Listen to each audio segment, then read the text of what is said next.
Welcome to ஜோதிமா சமையல். நம்ம இப்போ செய்ய போகிறது பிடிகருணை காரக்குழம்பு. பாருங்க, இந்த இதை ஒரு 5 விசில் வச்சு வேக வச்சிருக்கிறோம். இதை இப்போ தோலை உரிச்சிட்டு நம்ம ரவுண்ட் ரவுண்டாக கட் பண்ணிக்க போகிறோம். இப்படி தோலை உரிச்சிட்டு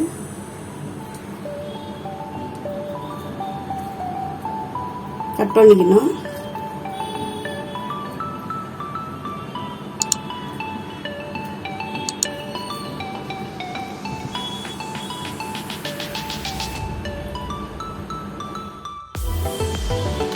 இப்போ இதை கிழங்க இப்படி கட் பண்ணிக்கோங்க.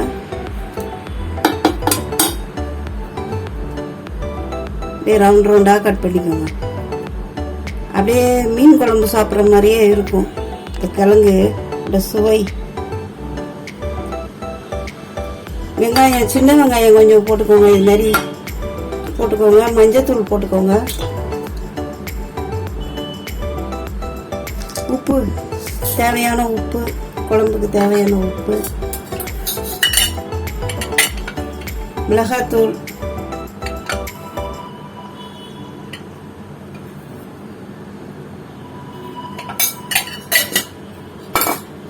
அப்புறம் எல்லா கிழங்கையும் உரிச்சி சேர்த்ததுக்கு அப்புறம் புளியை ஊற்றி நல்லெண்ணெய் ஊற்றி நம்ம கொதிக்க வைக்கலாம். நல்லா ஈஸியாக வரும் அந்த தோல். 5 விசில் வச்சிங்கன்னா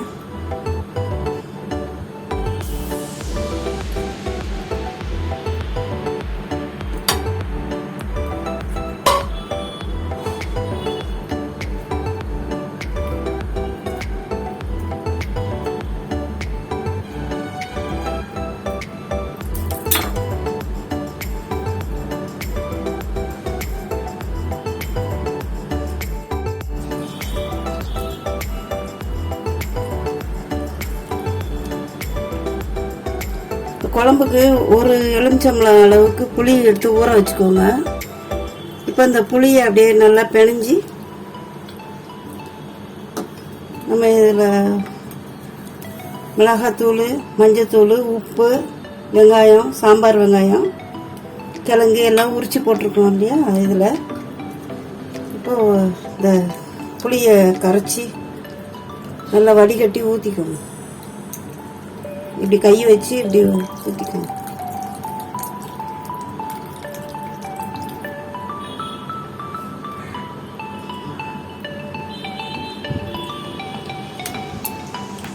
இன்னும் கொஞ்சம் தண்ணி ஊற்றி கரைச்சி ஊற்றிக்கணும்.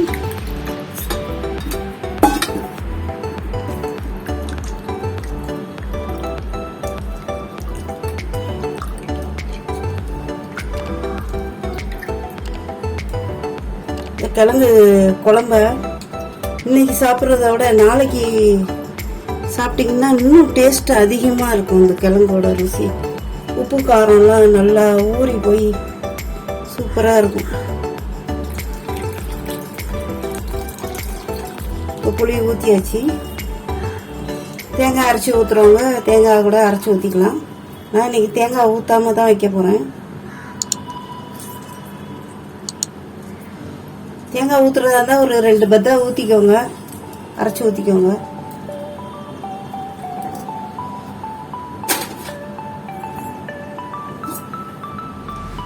இப்போ 4 கரண்டி எண்ணெய் நல்லெண்ணெய் ஊற்றிக்கோங்க. 4-5 கரண்டி கூட ஊற்றிக்கோங்க.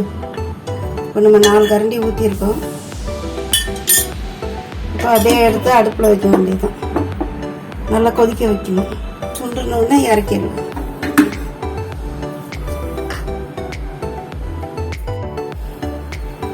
கொதிச்சு சுண்டணுன்னா இறக்கிடலாம். இப்போ இது மாதிரி நல்லா கிளறி விட்டுக்கோங்க.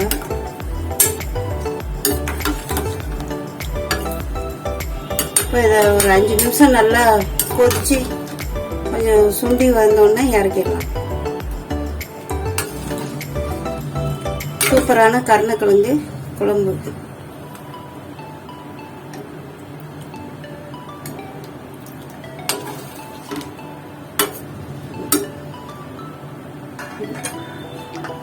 நம்ம இப்போ மூடி வச்சிடலாம், வேகட்டும்.